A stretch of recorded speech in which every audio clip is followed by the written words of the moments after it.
we were dirt poor, right? We had hardly any money. We were trying to raise a family of five on one income and also acquire properties, which keep in mind when you're buying a rental property on your own, they're not great cash flowers, right? They maybe brought in $100 a month. I think people get this false sense of, oh, invest in real estate and suddenly you're going to be rich. You're not, right? Real estate is a long-term wealth game, and you have to be in it to play the long term. This is Internal Rate of Return with Amanda Alexander. In today's episode, we meet Camilla Jeffs. Camilla is a mom of five, a business owner, and an investment enthusiast who is dedicated to helping women turn their first million into 5 million. She's a general partner for a $200 million real estate portfolio, Steady Stream Investments, and an investment coach for women who are looking to change their family's financial trajectory.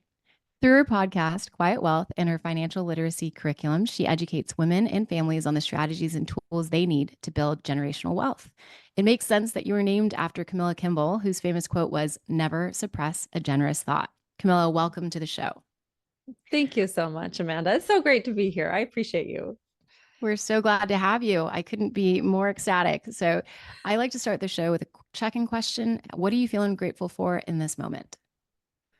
Oh, I'm grateful because I got to go meet with a good friend of mine. I hadn't seen her for over a year. She's actually one of my partners in one of the apartments that I invest in.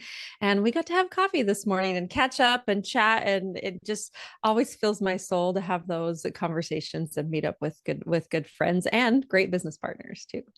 Absolutely. It's so easy to let those things kind of fall to the wayside when you get really busy. Mm. And then I'm reminded when I actually do make the time. Sometimes I look at my weekend and I'm like, oh my gosh, we have so many social commitments. But then I realize how much it does fill my cup. So I Yeah. totally hear you. Well, speaking of apartments, what does your portfolio look like today? So today I have 15 different types of investment deals, and all those are in real estate. And the portfolio today has it's about 400 apartment units. I also have a debt fund where people invest, and then we go out and we support flippers, and we lend money, so it's like a lending company. And then I have a fund that invests in short-term rentals. So it's a large portfolio of about 75 different short-term rentals all across the US, where, a group of us put money into that. And I own a construction company, which is also helping me to build wealth. So that's what my portfolio looks like these days. That is incredible. I cannot wait to walk through how you got there, but we're going to go way, way back into the early journey and ask, how was money talked about in your upbringing? So my father was a dedicated W-2 earner. He was very, very conscious of it. He was very frugal. So we lived a very frugal lifestyle. I'm one of 10 children. And with the family, we lived out in the country on a farm. We grew our own food. We had a large garden. We had an orchard with fresh fruit in it. My dad would hunt for meat. We also would raise our own pigs and chickens for eggs and all of that. And so we lived very minimally. And of course, you can imagine with 10 children, you don't have a lot of money to spare. But my dad was, so we kind of had, I think I grew up with scarcity mindset and a lot, and I've had to really work on that in my adult years. But also my dad did have an educational, like a money system. So we had what was called the family bank. And it was an opportunity for us to earn money and learn about how money works and put our money into the family bank. And I took that concept and kind of ran with it with my own children, and I'm now teaching other people how to have launch their own family bank. But really, I think money was scarce, but also, we did get to learn a little bit about money in the beginning years. We never really learned about investing or stock market stuff or anything like that, or even real estate, because my dad was not an entrepreneur. And he was very much in the W-2 mindset where you work hard at your job, the same job for 60 years or 40 years, whatever it's going to be, and then you put money in the 401k, right? So that's how he built his wealth. And then also So he was like, no debt, pay off your mortgage really, really fast. So we lived very minimally so that we could accomplish those goals. Well, he's doing something right to support a family of 10. That is really impressive. And it's Yeah, it's a interesting lot. nowadays, like people who actually obtain wealth, I see them trending towards having a lifestyle kind of similar to that, really like living off the land. And I'm sure there are other luxuries with the wealth that they've acquired. But for our own family, we're living in the big city, and actually our aspiration is to go back and live in the countryside and have our kids, Mm. just Mhm. play with animals and crops. And so it's It's a great upbringing. I really did enjoy my childhood a lot. And actually now I have a little mini farm. We live out in the country in Texas. We have our own little mini farm with mini goats and mini pigs and chickens, and it brings me a lot of happiness and joy. Now I'm not nearly as good of a gardener or a food preserver or homesteader as my mother was and still is, but I think I took the pieces that I really enjoyed, which was raising the farm animals, and I incorporated that into my life, which Oh, has been that fun. sounds magical for the kids. Like we have to go drive out somewhere to take our kids to see goats and stuff. We only have cats here. And I read that it's a Disney farm. Do they all have Disney It names? is. Yes, That's so yes. I'm a fun. big Disney fan. So I told the kids, don't we're naming all of our animals after Disney characters. So we have a goat named Bing Bong from Inside Out. We have a chicken named Little John. That's an old one, oldie but a goodie, but from Robin Hood. And then we have, our cats. One of them is Mr. Potato Head. That's from Toy Story. We just call him Tato. So yeah, Oh, and our pigs are Edna and Jack Jack. Do you know what movie that's from? I don't know that one. It's Where is The that, a recent one? Incredibles. It's The Incredibles, Oh, Edna yes, and Jack yes. Jack. Oh yeah. Oh, that is so It's fun. cute. I bet that is so, so much fun. And do the kids have some responsibilities around tending to the animals? Oh, absolutely. Everybody has a day where they feed animals, it's expected that they get up and feed them by a certain time on their day. So even in the summer, and all my kids are teenagers now, so they're grumpy about getting up in the morning, but they have to get up and feed the animals and yeah, and have those responsibilities for sure. I'm sure you had a similar, sorry that I'm staying on this topic, but I just love it so much. And, while it might be dragging your feet in the morning to go do that, there's a sense of work ethic and accountability, that is instilled, that clearly was instilled in you, that, I Mhm. think is really special. And it's harder, it seems harder and harder to teach kids these days. So, way to go. So, Yes. so thinking back to when you started making money, maybe it was in high school, maybe it was just having student loans in college, or however you started to actually have money to manage. Can you think of a time when you had a really low amount in your bank account? And if you want, you can share what it was and how your mindset was at that time. Oh yeah, absolutely. So when my husband and I got married very young, I was 19 when we got married and he was 22. And neither of us had graduated from college yet, and we both were trying to figure out our way through college. I don't know why, but both of us did not want to go into debt for college. So we both just worked our butts off to make it through and get our degrees. We both got our degrees. He got a degree in tech. I got a degree in education because I thought I was going to be an English teacher and physical education because I'm a big athlete, and I played lots of sports. I played internationally in soccer, and so I wanted to do that with my with for other people too. But man, we were poor. We had we had nothing. We could barely afford to live in a garage apartment.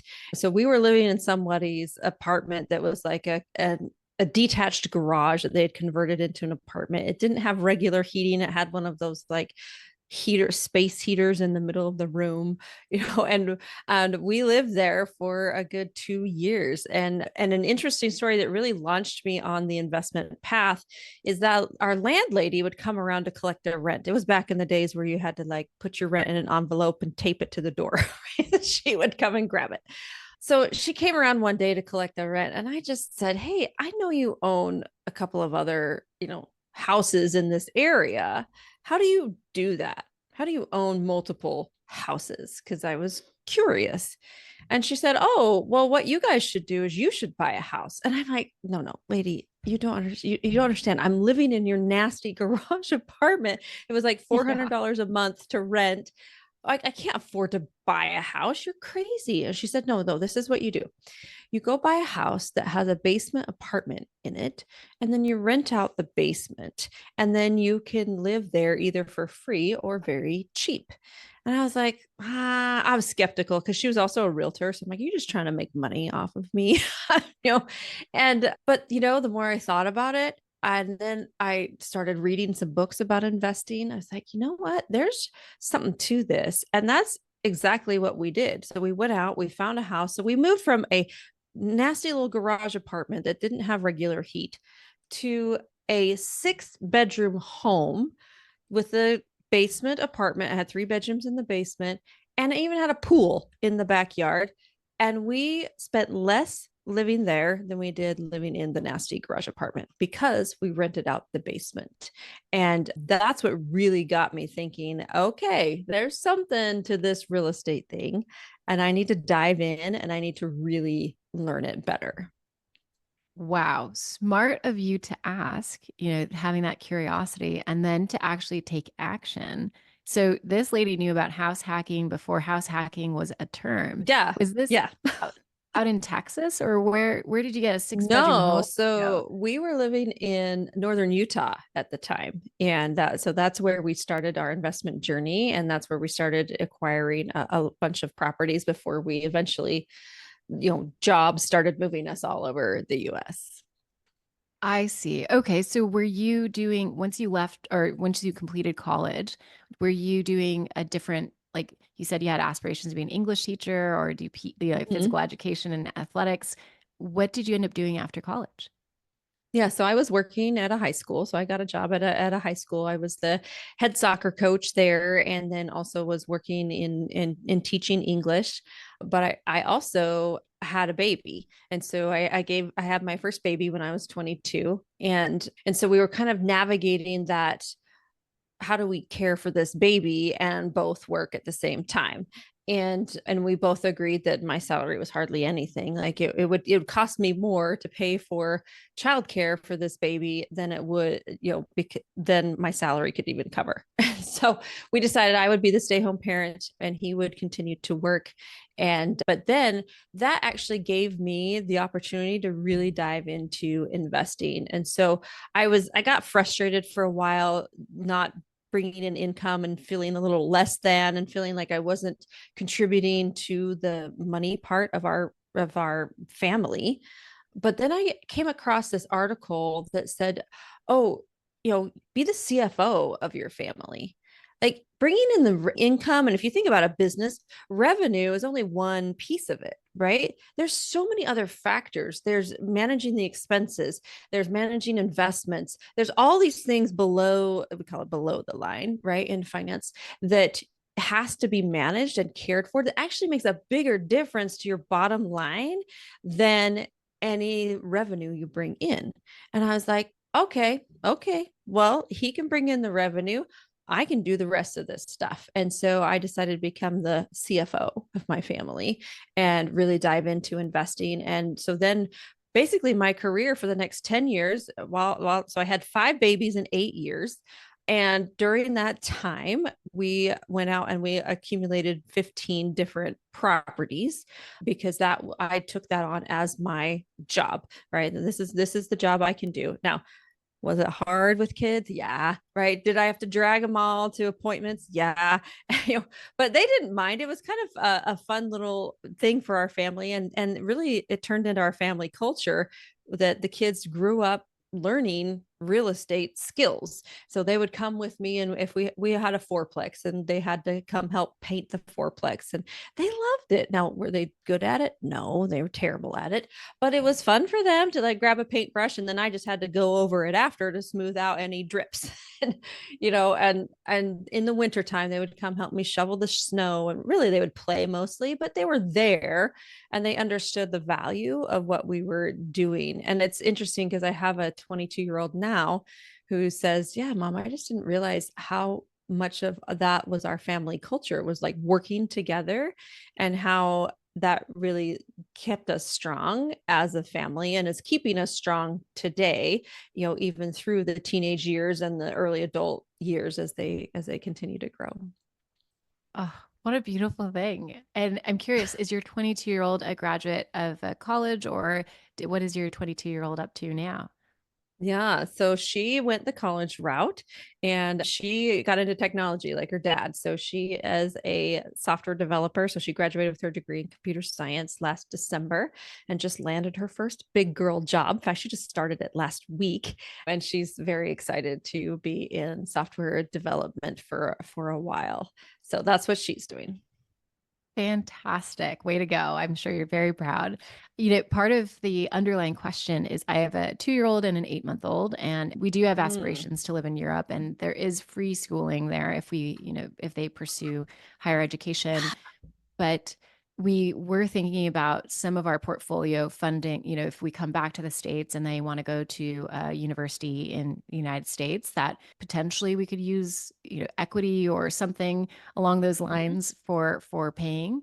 I'm curious Yeah. if you've tapped into your portfolio, because 5 kids is a lot to fund for college if they all want to do that. Yes, And what, it is a can you lot. tell me a little more about how you might leverage, or did you do a separate investment fund for that, like 529 or Mhm. something else? Yeah.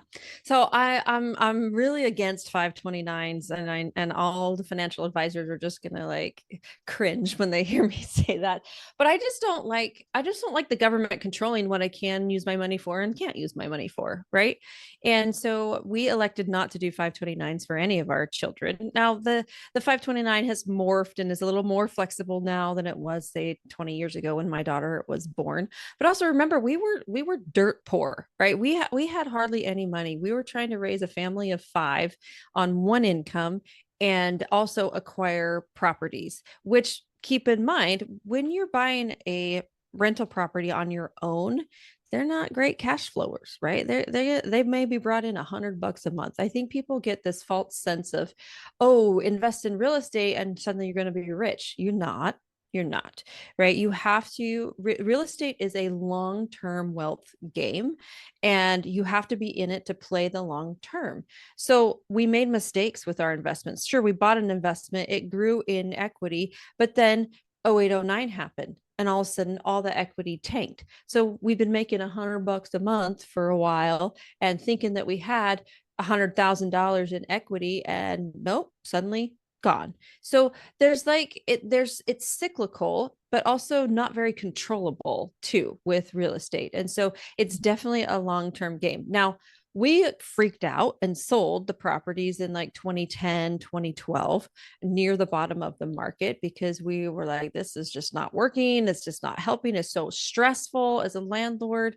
And so we didn't have these assets. Now, in hindsight, we should not have sold those. We should have kept them, because then we could have gone through the appreciation wave of 2020 to 2021 and we would Yeah. have made hundreds of, like, it was $1 million mistake, honestly, on our part. It was $1 million mistake to sell those properties.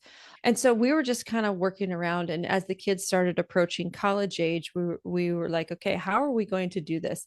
We also have different views on parents paying for kids' education. And it kind of makes me angry that the financial advisors out there say, okay, first you get out of debt, right? Second, you start investing. Third, you save money for your kids' college. And I'm like, why do I have to pay for it? It's theirs, right? If you think about consumerism, if you think like, we have a, with my financial system and teaching my children about money, at age 12, we did something where we said, okay, at age 12, now we're going to set a budget for you for clothing so they can learn to manage a longer budget, right?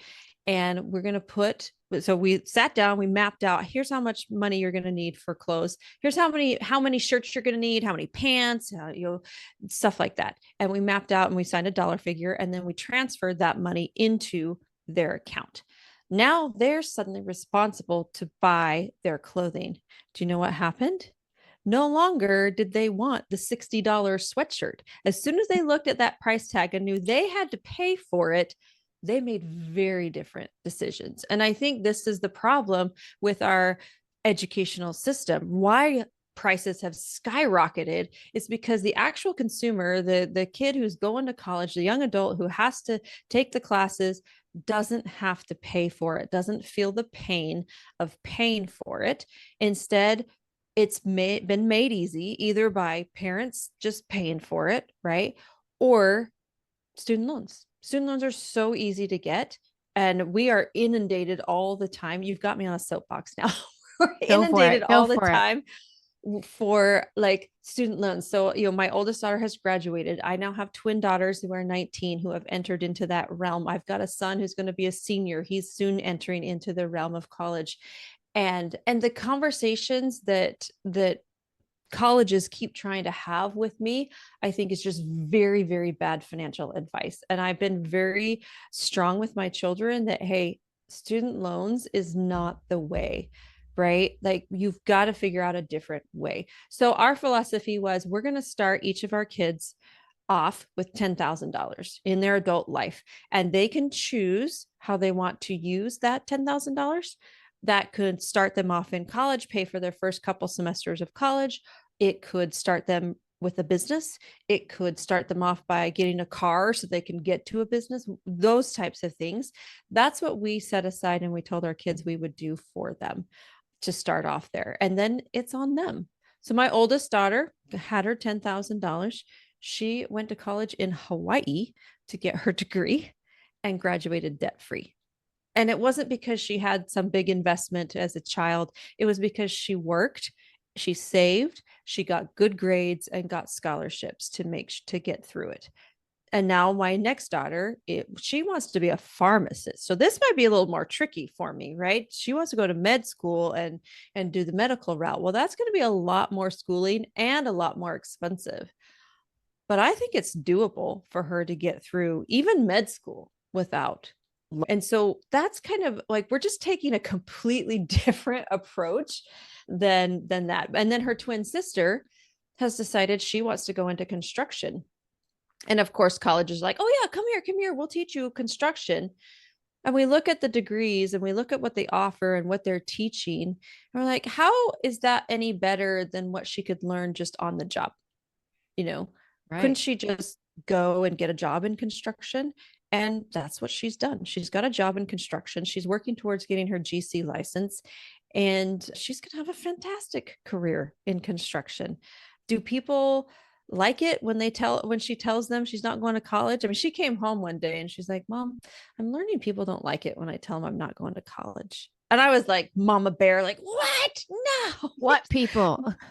I Tell them to call know. me. Who are these people? And this is just awful. And so there's so many different paths that don't set you up to be in the hole when you first start your adult life. Like, I can't even imagine my oldest daughter, if the pressure and stress, it was already hard enough to find that first job. But if she had the pressure and stress of having to pay a loan on top of that because she had graduated and now it's time to start paying, I think that would have killed her. Her mental health would have taken a huge toll. And you lose a little of the swagger, I guess, when you're going for interviews, or, there's a sense of confidence when you don't have that Mm-hmm. pressure. Yeah. And you're speaking my language. I love that you're saying this. I like that it's like not controversial, but like to the financially literate, people are probably nodding their heads. Okay, I could see that. Yeah. But then it's those people who are sold an American dream that does set them back.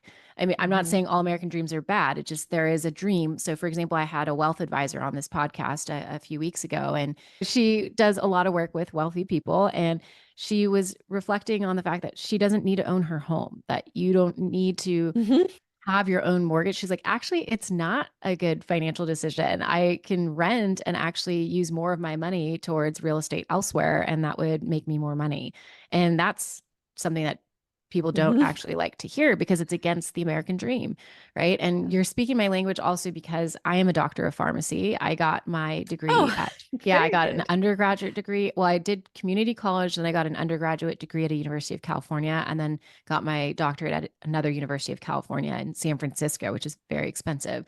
And Mm. just in about a month and a half, I will be finished paying off $250,000 of debt. So Wow. it's a lot. Wow. Like, I signed up for Quarter a lot of million. debt. I was not Oof. financially literate. Yeah, because I had to pay for my life in San Francisco. I still had to pay Yeah. rent and food, Hmm. and the cost of Hmm. everything is more expensive here. So I am proud that I'll be finishing that, but I graduated with my PharmD in 2015. It's now 2024. So it took me a good Hmm. 9 years, and I'm putting Yeah. away more, like I'm tackling it. Like every bonus I got in the beginning, I should have been investing it, but in the beginning of my corporate job. So I actually went a different route. I, did a lot of acute clinical care while I was in the program and I loved it. But then I went and worked at a biotech company locally, and just my career took off Mm. here and I love it. I'm a chief of staff and director of operations at Nice. this big company. So when you're talking about managing the OpEx as a way to like improve your P&L, right there with you. So Good, if good. your daughter is at all interested in, I guess, non-traditional paths, or just wants to hear about it or about the PharmD programs, feel free to reach out or connect us. Thank you. I I have different. appreciate that. Yeah, absolutely. It's a part of the attraction to the degree was because I knew I'd get paid six figures. So I thought, okay, well, this seems like a sound path because then I could pay back these student loans. But still, and I'm glad that your oldest got a tech job because that, hopefully, well, actually, she doesn't have loans to pay back. So even better, right? But the Hmm. thing that I think about when I prepare my kids is how do you help them create a business case for signing up for these loans? Like help them. And you sound like you've already set up some good money habits, some ways for them to game plan and think about how do I Hmm. spend my clothing budget? How do I spend my $10,000 so that they're a lot more calculated than most of us if or when they sign up for college. So I Hmm. just, that's so exciting. Oh, it's inspiring for me as a mom. And I'm sure is probably getting folks to think twice, not if not three times, as they hear this conversation. And Hmm. so, Yeah. when you mentioned you had a young child and then you had five kids within 8 years, and in the mean, like you're the CFO of your household, you are the real estate investor. What were some of the resources that helped you get started? Did you have a mentor? Were you listening to podcasts? Were they even, how did you Not educate even a yourself? thing. Right? So what So were when I started was over 20 years ago, right? And so wow. 20 years ago, we barely had the internet. I mean, that makes me feel ancient, but it's true, right? The internet is very young. And so there were no podcasts. I remember finding this guy, Carlton Sheets, really old dude, and he had some kind of education. So I bought a book, or maybe I bought one of his CDs or something to read. That I did read Rich Dad Poor Dad, that had come out recently. And so that kind of help my wheels start turning a little bit. But really, almost all of it was just a willingness to try. And I think that's a lot of times is lost on people, is that, and I do it too. I'm like, oh, just recently I wanted to buy a business. And well, how the heck do you buy a business? And so I started looking into it and started reading books, and it took me several years to actually take the action to get to the point where I could buy the business. And so sometimes you get stuck in, oh, I need a mentor, I need someone to hold my hand, or I need someone to tell me how to do this or that or whatever. But no, for me it was, I had some books that I relied on, and then I just went out and tried it. Right now, did we make some mistakes? Yeah, 100% made some mistakes. Should not have bought this certain property. We did well on this one. Was it very scientific? No. But I think what's so valuable is like getting my hands dirty and learning as I went, really set me up for future success. Because having all that experience of being my own landlord, and as crappy as it was at times, it gave me 20 years of experience that I can leverage to now be successful in the apartment investing industry. I never would have gone into apartment investing had I not done all of that time in residential single family investing, right? And so there was no mentor. It was just me figuring it out and finding the deals on my own. I never did any creative financing. I know that's a big thing and people think you need to do creative. No, I bought my investments off the MLS, just regular old things. And so did I get the best of the best deals? No, but did I learn a lot along the way? Absolutely. And that education was way more valuable to me than being, than finding a guru and paying them to help me. For sure. Taking massive action sounds like the theme, and that was what gave you a bunch of learnings to be a very effective investor now. I'm curious when you started to partner, or what was your, it sounds like you Yeah. had a fourplex on your own. Actually, let me go back to before the partnering, even maybe you got some multifamily on your own. Did you do a commercial real estate on your own, or was that only once you started partnering?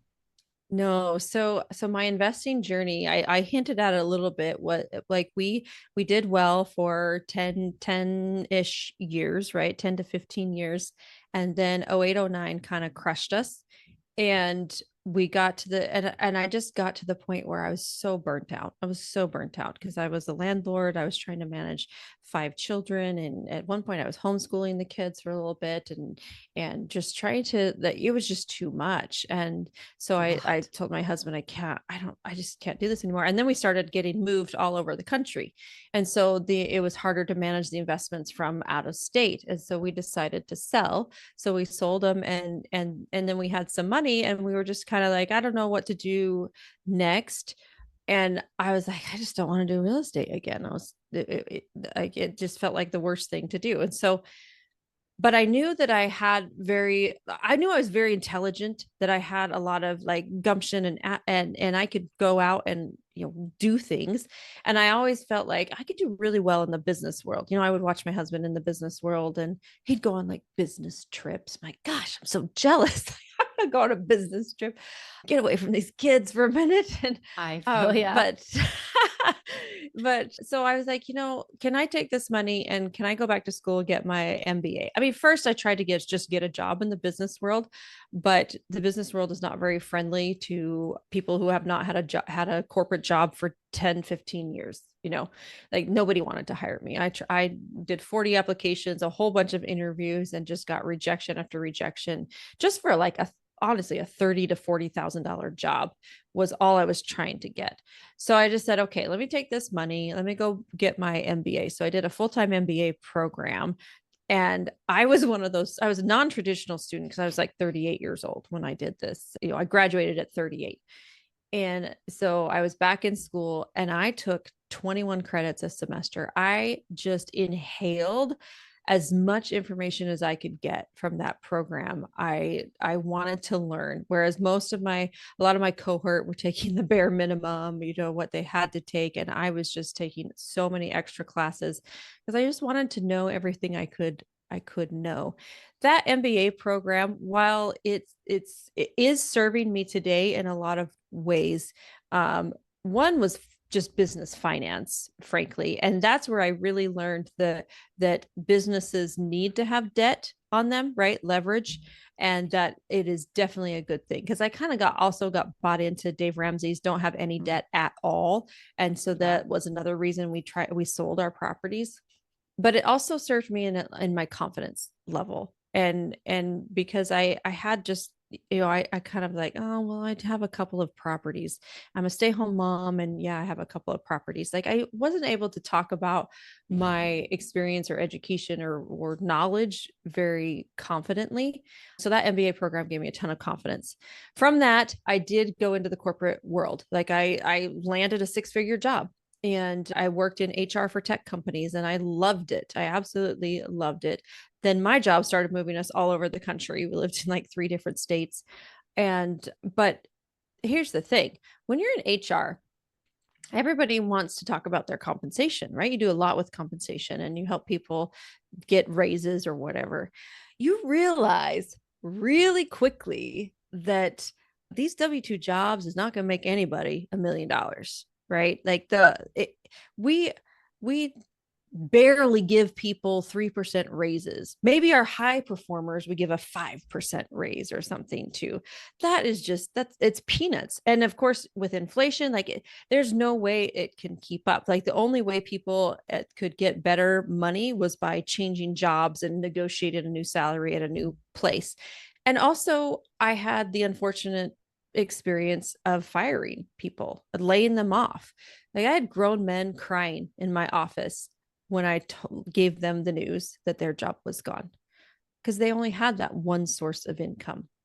And it became very clear to me how risky a W 2 job is, right? I think we think it's safe and it's easy and it's going to get us there. And it was the mentality of our parents that, hey, you go to college, you get a good job and you work at your job forever. And then you retire and your life is set.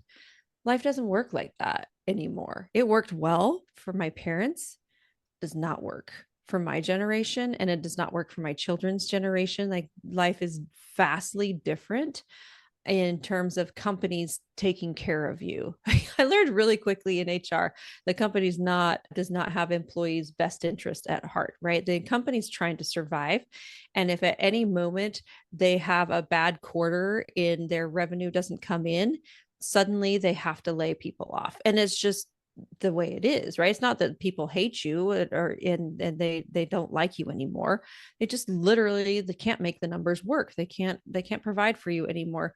And so that's when I was like, okay, Camilla, you've got to make a change. You have all this experience in investing. You're in a corporate job. Sure, it's cushy and it's nice and easy, but it's risky and it's not going to make you a millionaire. It's not going to get you to where you want to be in life. So you've got to pivot.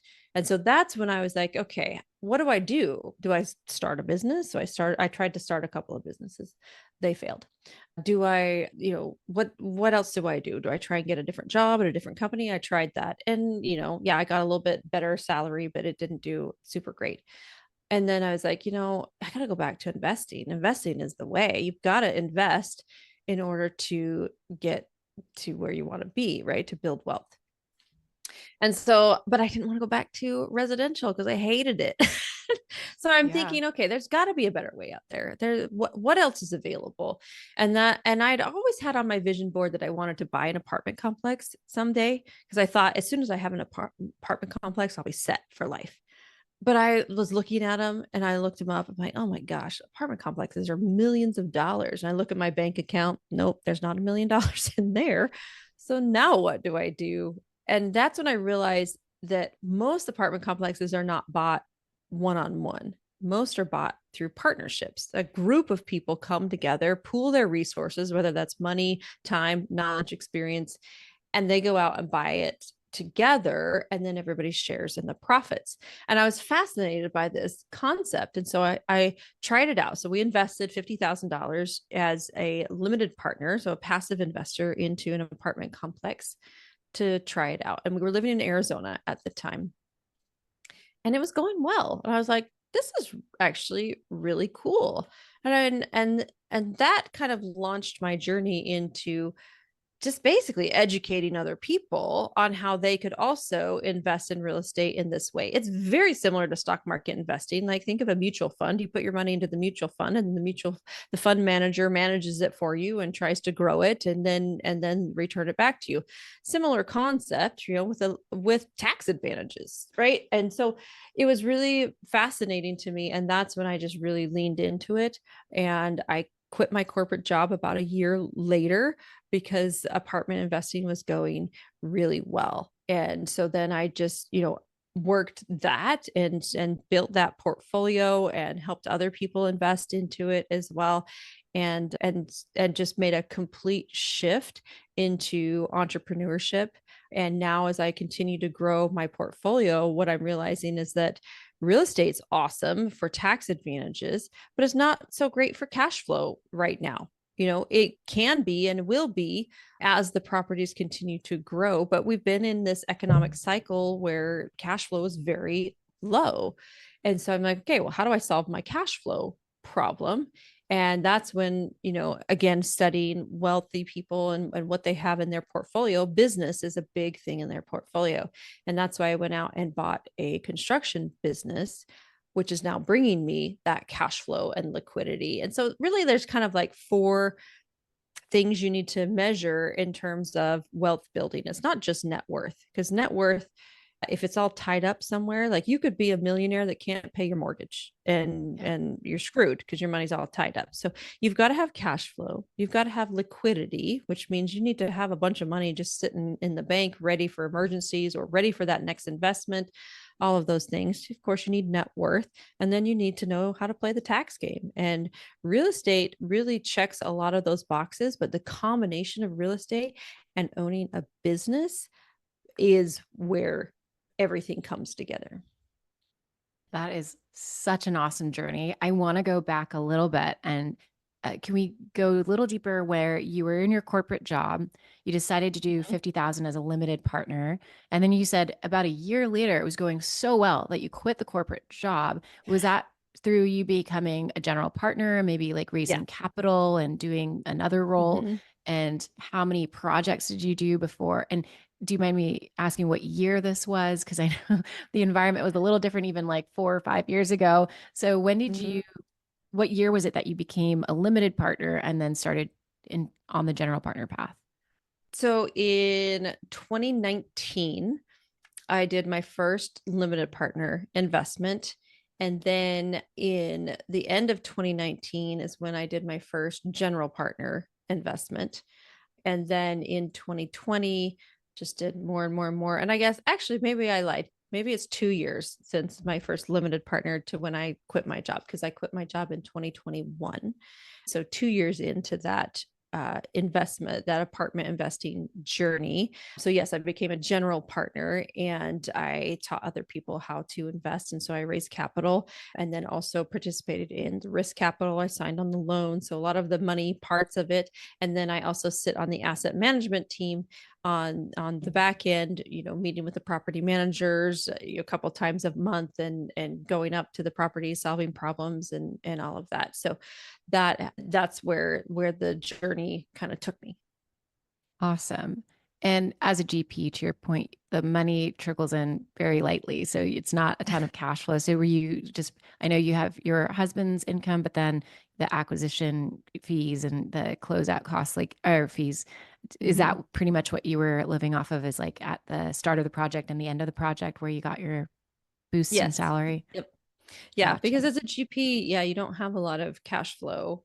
In fact, I've had none Yeah. in almost any of my properties, right? So it's just the acquisition fees on the front end and then the profit sharing on the back end. Were there any projects that you signed up for that didn't go as you hoped, and big lessons from that? Oh yeah, 100%. So, Uh, there was a project that I signed up for, but it was my second one, the second one as a general partner, that was a hotel conversion deal.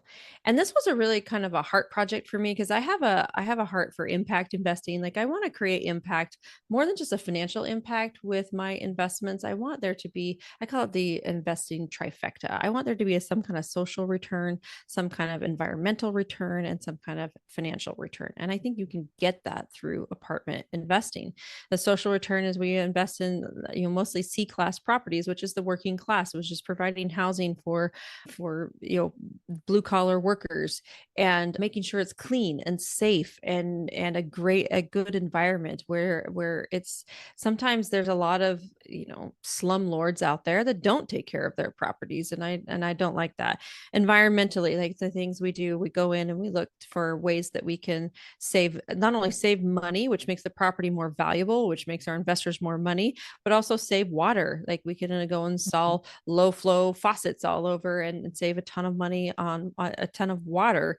We can do like different lighting techniques. There's lots of different things you can do to make a building, and especially an old building, more environmentally friendly and reduce your carbon footprint. And then of course the financial return. So I want to make sure my investors get a good financial return. So that that trifecta is really more important to me. And so this deal was one where we were going to buy a hotel, and the city where this hotel was had no options for affordable housing. So no options for anything under $1,000 a month. And it was in dire need of some housing. And so the city was very excited about this project. We started the project and we raised money for it and got it going and started doing it. And just so many challenges just happened one after the other. The business plan was to do some a little bit at a time and lease them up as we go. Well, we got like 30-40% through the renovations, and the fire code came and said, no, absolutely not. You cannot have anybody living in this property at all unless everything's completely finished. It's too big of a fire hazard because you're doing construction on another part of the building, and basically completely stalled the project. Also ran into issues with the manager of this project, who kind of disappeared for several months and then reappeared and said, oh, we've gone over budget and we have no money, right? We need money to get this. Combine that with the latest economy where interest rates just went sky high, and now the property, because in commercial real estate it's valued differently than regular residential, right? So commercial real estate is valued based on the amount of money you can bring in, essentially. And if interest rates grow up, the value of the buildings go down. It's like an inverse relationship. And so the value of our building went down significantly, and we didn't have enough money to even finish the renovations because we didn't have any cash flow coming in from being able to lease it up. And that property just completely imploded. There's nothing we could do aside from trying to raise more money or get more money into it. And the manager disappeared on us again. It was just a complete disaster. And that property got foreclosed on, and we all lost all of our money in Oh that my property. goodness. So there is risk, right? There is risk in investing, and it's not uncommon to lose your money. But remember, there's risk in any investment. I mean, everybody who was in the stock market in 2020 was freaking out because it just tanked, right? And so a ton of people lost their money in the stock market too. So investing overall is healthy. You just have to have a very diverse portfolio. And that's another thing I'm learning about building wealth, is that building wealth is not going to come without significant losses, right? You just have to make sure that you're investing smartly and you have enough other investments that it's not going to kill you if one tanks. Yeah. Wow. That sounds really stressful, but also Yes. I'm sure you learned a ton that is just going to make you that much more, I guess, ready to mitigate risk in any other deal that you get into. And the important lesson that, make sure our assets are diversified, the things that we're investing in are, you have Mhm. a diverse portfolio. So you took us through quite the journey, being the CFO of your home and stay-at-home mom. I feel like that alone, it made me think about the bias in hiring and looking at potentially a gap in someone's quote unquote career, but then not giving the credit to, now that I know as a mom what it takes to be home with Oh kids. yeah. I mean, I didn't even do it for an extended period, just my parental bonding leave. And it's not a thing I could do. Like I love Zach and Ian. If one day you listen to this, I love being around you, but it's hard. It And is hard. so It's a lot. right. So I feel like, hey, anyone listening who's making a hiring decision, if you see that gap, give it more credit and probe a little bit more about the skills that they picked up while they were doing that, please. But, Mhm. okay, so stay-at-home mom, CFO of the house, then, doing all of the investing. It sounds like for the first decade you were doing your own purchasing, and then Mhm. you even got your MBA, and you went and did a corporate job, and then you did these bigger projects. Reflecting on all that you've been through, is there anything that you would have done differently or improved along that journey? Never. And I don't even let myself think that way, right? Of course, lessons learned along the way, but I feel like my life, I live life as if it's a journey, not an ends to like a means to an end, right? And so I just like to think about everything as a stepping stone. and even with, and it helps you release things, right? So like when I left my corporate job, I kind of felt a little bit of shame around that. Like I just spent $20,000 and got my MBA, got this really great job, and now I'm leaving it for what, and then we went through a period of financial instability right after I left that job that was very difficult and challenging, and it was like, did I make the wrong decision? But really, I was listening to someone talk about decision making, and she was like, you've got to train your brain that there's no right or wrong decision. There's just simply a decision, and then you make another decision. And so Yes. I've been trying to live my life like that, is that, I made a decision, and now I'm making another decision, and now I make another decision. And so there's no, I just don't find a lot of use in going back and being like, oh, I really wish I had done this differently, because it doesn't serve me today, because I don't know what life would look like if I had done any of that differently. And so I just let myself just live in the present and plan for the future. And, sure, the past taught me a lot of lessons, and I'm using those in the present to plan for the future. I love that so much. We probably share a similar philosophy as action takers, And there's one word that is just sticking in my mind that one of the executive officers signs his emails with, which is just onward. So Oh, you I got to love make the that. right, just onward. He signs Hmm. it onward and then his name. And, it just is a reminder that folks listening, it's easy to get stuck in analysis paralysis. Just make a decision and then make another decision. So thank you for that. I'm gonna, I think, hold that in my heart for a good while. So on that note, you've made a lot of different decisions, like buying a construction company, and some of our listeners may be thinking about, like, what is my fastest way to netting $10,000 a month in cash flow? And to your point about with single family, you're maybe making $100 a door. So that'd be 100 doors. That's a lot of doors and on your own if you think you're able to do that. So what advice would you give to our listeners who would like a not a fast track, because to your point, it's a get rich slow game, but like what would be the most efficient and effective way on a journey to get to netting $10,000 a month? Well, I think it depends how much money you start with, right? So if somebody Hmm. had $10 million, they could easily invest it now and get their $10,000 a month and step out of their job. If you don't have that, right? So say maybe you have $100,000 to invest right now. I honestly would tell you that you need to take half of that and put it into real estate so you have tax advantages, and then take the other half and literally buy a business because the business opportunities are amazing.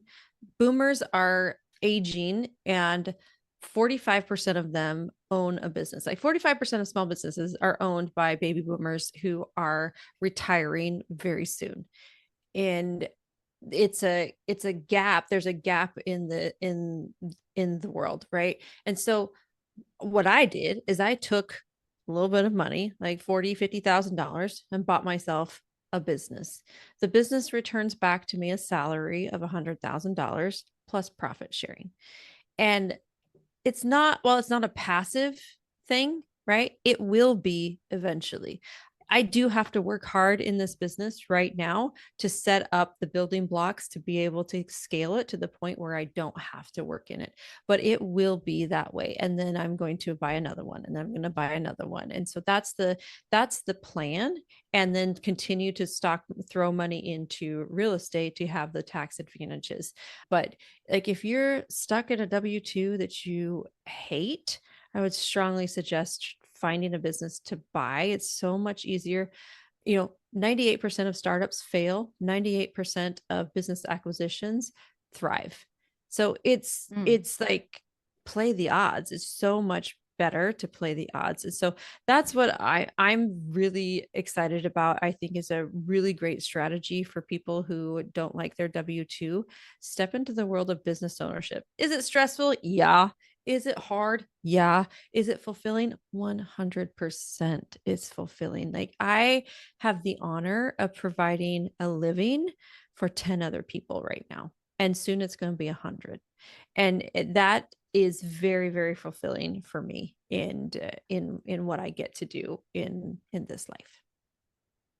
You have me thrilled and at the edge of my seat. I want to be mindful of your time. Do you have a few more minutes? Because I do have a couple more questions. I know we're at Um, time. I actually don't. I have a meeting right now, Oh, so no, no I'm worries. I'm so sorry. sorry to end it. Okay. Well, that was a really sound advice to buy a business. I'm a big follower of Cody Sanchez, and you're giving me something to reflect on because I don't hate my job. I'm actually being shoulder tapped for a double promotion, and I have to really soul search on it because Mm. I'm thinking about, do I want to give more of my capacity to this company, or should I just reserve that capacity for being my own business owner, right? And I think you're nudging me in a certain direction. Okay, So, well, we can talk more later for sure. oh, thank you. I will take you up on that. I want to learn more about the family bank, et cetera. So, to be mindful of your next meeting, where can our listeners find you online? LinkedIn is the best place for me. So Camilla Jeffs, I think I'm the only Camilla Jeffs in the world. So it's really easy to find me on LinkedIn. So please follow me there, connect with me there. That's where I'm the most active on social media. And you can also check out my website, camillajeffs.com. It's a good website. And that's where I found you. It was LinkedIn. So thank you so much for your time. I've really enjoyed this. And I just have so many other questions, but I will release you because I know you're a busy lady. Thank you very, very much. Thank you. Appreciate it. Today's episode was sponsored by Matrix Arch Capital. And you can find me on Instagram at Amanda the Investor. Send me a message. I'd love to hear from you.